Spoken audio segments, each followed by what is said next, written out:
Welcome back to class. We have this probability question to solve together. John throws a fair six-sided die.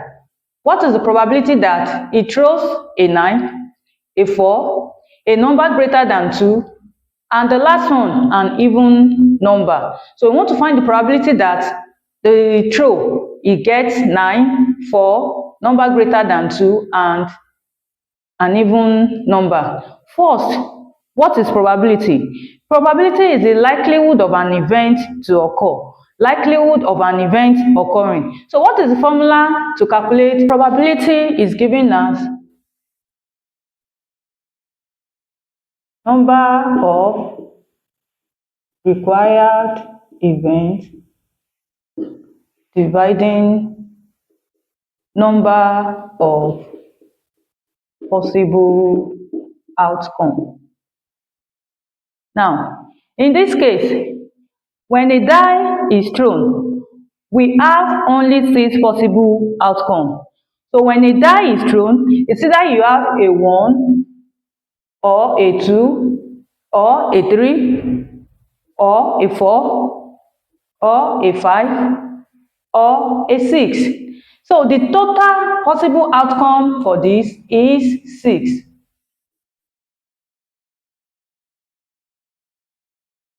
Total possible outcome is 6 for a fair die. So we have to find the probability of a 9 appearing. Now, we have a fair die to have only 1 to 6 as possible outcome.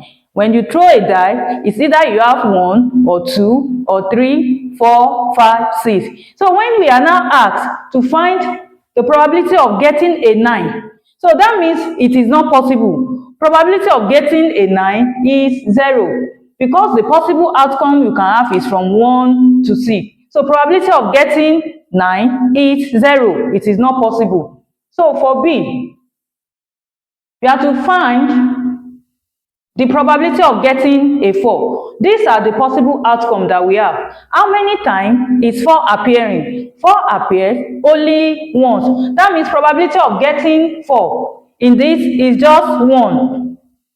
That is the probability of required event, which is 1. 4 can appear only once over the total number of possible outcomes, which is 6. Number of possible outcomes is 6. So therefore, probability of getting a 4 equal to 1 over 6 for the second one. So let's go to the third one. A number greater than 2. Probability of getting a number greater than 2. From the possible outcome, we have 1 to 6. 1, 2, 3, 4, 5, 6. So any number greater than 2 will be our target. So any number greater than 2. So we have 3, we have 4, we have 5, we have 6. So the probability of getting number greater than 2 will be equal to, let's count together, 1, 2, 3, and 4. That is the number of required events, which is 4. And the total number of possible outcome, that is 6. Don't forget, in mathematics, always leave your answer in the simplest form. So the common factor of 4 and 6 is 2. So you can still divide 4 and 6 by 2. So 4 dividing 2 will give us 2. And 4 and 6 dividing 2 will give us 3. So for the third one, number greater than 2, probability of getting a number greater than 2 will give us 2 over 3. So the answer is 2 over 3. And D, the last one. So we have to find the probability of getting an even number. What is an even number? An even number is a number that is divisible by 2 without remainder. So when you divide an even number by 2, it will have no remainder. So let's check even number. These are the number of possible outcomes.